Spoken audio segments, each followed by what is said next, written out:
नमस्कार प्रिय मित्रों, आप सभी का मैं शैलेश अपने YouTube चैनल जीके गुरु जड्डा पर हार्दिक स्वागत करता हूं। हम लोग पढ़ रहे हैं द रिवोल्ट ऑफ 1857, ठीक है ना, भारत का स्वतंत्रता संग्राम 1857। और इसमें आज हम लोग पढ़ेंगे कॉजेज ऑफ रिवोल्ट 1857। जैसे कि कोई भी रिवोल्ट होता है तो उसके पीछे कुछ न कुछ कॉजेज होते हैं, और किसी भी रिवोल्ट या किसी भी संघर्ष के पीछे 4 प्रमुख कारण होते हैं: सोशल, इकोनॉमिक, रिलीजियस और पॉलिटिकल। तो आज हम लोग रिवोल्ट ऑफ 1857 को देखेंगे। आइए हम लोग डिस्कस करते हैं टॉपिक को। कॉजेज ऑफ द रिवोल्ट 1857, 1857 की क्रांति के कारण क्या थे। अर्थात कोई भी क्रांति होती है तो उसके कारण होते हैं। घर का ही बात ले लिया जाए, घर में ही कोई छोटा वाद विवाद होता है तो उसके पीछे कारण होता है। चाहे जिसकी बात कर लिया जाए, भाई बहन की झगड़े की बात हो जाए, किसी से भी बातचीत, फ्रेंड से झगड़े की बात हो, तो कोई एक कारण होता है जिस कारण से हमारी उनकी बातचीत बंद होती है, झगड़ा होता है। वही तो 1857 की क्रांति जो हुई उसके पीछे भी कुछ कारण थे, और वो कई मेजर कारण थे। आइए देखते हैं कौन कौन से। पहला है पॉलिटिकल, आप जिसको कहते हो राजनीतिक। दूसरा है इकोनॉमिक, जिसको आप कहते हो आर्थिक। तीसरा है सोशल, सामाजिक। चौथा है रिलीजियस, इसको हम लोग कहते हैं धार्मिक। फिर मिलिट्री, सेना का। और इमीडिएट, कुछ अचानक से ऐसे कारण उत्पन्न हो गए जो इस क्रांति को बढ़ावा देने लगे, अर्थात इसको आगे की तरफ ढकेलने लगे। आइए देखते हैं। इसमें आज हम पहली जो कॉज है, पहला कॉज है पॉलिटिकल, इसको आज हम लोग समझेंगे और जानने का प्रयास करेंगे। पॉलिटिकल का राजनीतिक कारण की अगर बात किया जाए तो राजनीतिक कारण जो था, इसका पहला जो पॉइंट था जिस कारण से शुरू हुआ, पहला ही पॉइंट है British land revenue policy. British का मतलब अंग्रेजी, लैंड का मतलब भूमि, रेवेन्यू का मतलब पैसा, राजस्व, और पॉलिसी का मतलब सिद्धांत। अर्थात अंग्रेजों ने लैंड से संबंधित, भूमि से संबंधित जो राजस्व पॉलिसी, जो राजस्व सिद्धांत लाया, उससे एंगर्ड मेनी चीफ का मतलब होता है प्रमुख, एंड लैंडलॉर्ड्स, बड़े बड़े जमींदार, बाय रॉबिंग, अर्थात उन्होंने इसको कहा ये लूटखोर की संज्ञा है। अर्थात अंग्रेजों के द्वारा बनाई गई ये रेवेन्यू पॉलिसी हमको लूट रही है, अर्थात हमको लूटने का काम कर रही है। इससे जो चीफ और लैंडलॉर्ड से ये अंग्रेजों से खफा हो गए, इनसे एंगर्ड हो गए, इनसे गुस्सा हो गए। देम ऑफ दियर पावर्स, इतना ही नहीं, अंग्रेजों ने इनकी पावर को भी क्या कर दिया, सीमित कर दिया। किसके? चीफ और लैंड फॉर्म, जो बड़े बड़े लैंडलॉर्ड्स थे। और इतना ही नहीं किया, इनको जो प्रिविलेजेस मिले थे, जन्मना अधिकार मिला हुआ था, जन्मसिद्ध जो अधिकार मिला हुआ था, वो भी अंग्रेजों ने अपनी इसी पॉलिसी के अंतर्गत खत्म कर दिया। तो जाहिर सी बात है, अगर किसी का पावर, उसका प्रिविलेज खत्म किया जाएगा तो छटपटाएगा ज़रूर ही, और जब वो छटपटाएगा तो क्या करेगा, जिसने उसको समाप्त किया है उसके प्रति विद्रोह करने का काम वो जरूर करेगा। यही काम लैंडलॉर्ड्स और चीफ ने आम जनता के साथ मिलकर करना शुरू किया कि अब हमें अंग्रेजों को भारत से खदेड़ना है। आइए देखते हैं दूसरा क्या कारण बना। ये तो पहला कारण हो गया। जैसे कि यहाँ कुछ क्षेत्र भी बताए गए आपको, तिरुनेलवेली है, अलीगढ़ है और त्रावणकोर है। इन क्षेत्रों में क्या हुआ है, ये चीज़ें ज़्यादा एक्टिव थे।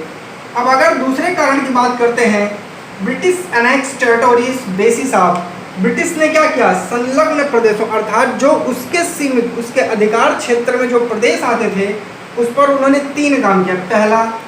पहला उसने क्या, सब्सिडियरी अलायंस, अर्थात सहायक गठबंधन को मजबूर कर दिया। उसने कहा कि जो राज्य हमसे सहायक गठबंधन करेगा वो हमारे साथ बेनिफिट में रहेगा, ये उनकी एक चाल थी।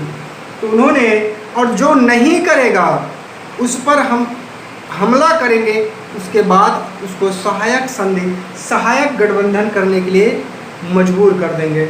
दूसरा था डॉक्ट्रिन ऑफ लैप्स, गोद का सिद्धांत, अर्थात अंग्रेजों ने गोद लेने के सिद्धांत को समाप्त कर दिया। उन्होंने कहा कि बिना, अब गोद लेने की परंपरा को समाप्त कर देता है। अर्थात कहता है जिस मुगल राजा के या जो कोई भी क्षेत्रीय राजा है जिसके पास अगर उसकी खुद की संतान नहीं है तो वो किसी दूसरे की संतान को गोद नहीं ले। द टाइटल अर्थात उपाधियों का उन्होंने अंत कर दिया, और जब उपाधियों का अंत कर दिया अर्थात किसी भी व्यक्ति को अब उपाधियां नहीं दी जाएगी, और जब उपाधि नहीं मिलेगी तो उसका अधिकार क्षेत्र सीमित हो जाएगा, अर्थात उसको लोग जानने वाले कम हो जाएगा। ये तीनों सिद्धांत, ये जो पहला सहायक गठबंधन, बोध का सिद्धांत, उपाधियों का अंत, इन तीनों ने सबसे ज़्यादा इस रिवोल्ट में अपना योगदान दिया। आगे देखते हैं तीसरा, डिस्क्लोज मेनी नेटिव रूलर्स, जैसे कि उन्होंने क्या कर दिया, जो कुछ क्षेत्रीय या देसी शासक थे उनको पद से ही हटा दिया, ठीक है ना। जैसे कि मेनी नेटिव रूलर, क्षेत्रीय जो शासक थे, जैसे रानी लक्ष्मीबाई, उनसे युद्ध किया, उन्होंने संघर्ष किया। रानी लक्ष्मीबाई ने अंग्रेजों से बहुत ज़्यादा संघर्ष किया, अंततः वो मारी जाती हैं। नाना साहेब का नाम आता है, जिनको एडॉप्ट किया था पेशावर बाजीराव सेकंड ने, जो बाजीराव सेकंड थे, इन्होंने क्या किया था, इनको एडॉप्ट करने का काम किया था। और नाना साहब के, इन्होंने भी बहुत हद तक अंग्रेजों से क्या किया था, इस क्षेत्र में जो है अपना इसमें महत्वपूर्ण योगदान दिया था, और अंग्रेजों से लड़ाई में अपना संपूर्ण योगदान दिया था। चौथा बात करते हैं, they dispose Nawab Wajid Ali Shah of Awadh. Awadh, जो अवध का क्षेत्र था उसका उस समय नवाब वाजिद अली शाह था, इसको इन्होंने डिस्पोज, जो मतलब अपदस्थ, पद से मुक्त कर दिया ऑन ग्राउंड ऑफ मिसगवर्नमेंट। कारण क्या था कि उसके ऊपर इल्ज़ाम लगाया कि आप सही से शासन को संचालित नहीं कर पा रहे हो, और जब आप सही से संचालन नहीं कर पा रहे हो तो आपको इस नवाब के पद से हटा दिया जाता है।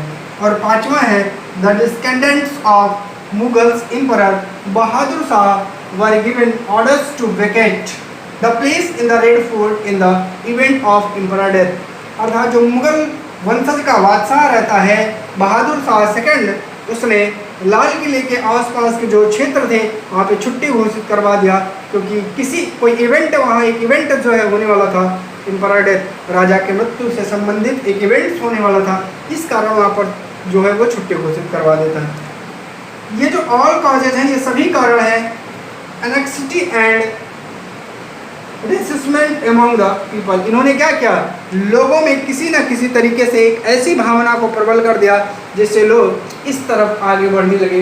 अर्थात ये कारण हुआ 1857 की क्रांति अब शुरुआत की तरफ अग्रेसिव होने लगी, बहुत तीव्र गति से अपने चरम मार्ग पर बढ़ने लगी। ये इसके पॉलिटिकल कारण थे। कल हम इस पे देखेंगे सोशल कारण, फिर इकोनॉमिकल, फिर रिलीजियस, फिर मिलिट्री, फिर इमीडिएट। वीडियो कैसी लगी कमेंट करके बताएं। चैनल को लाइक और सब्सक्राइब कर लें, वीडियो को शेयर करना ना भूलें। धन्यवाद।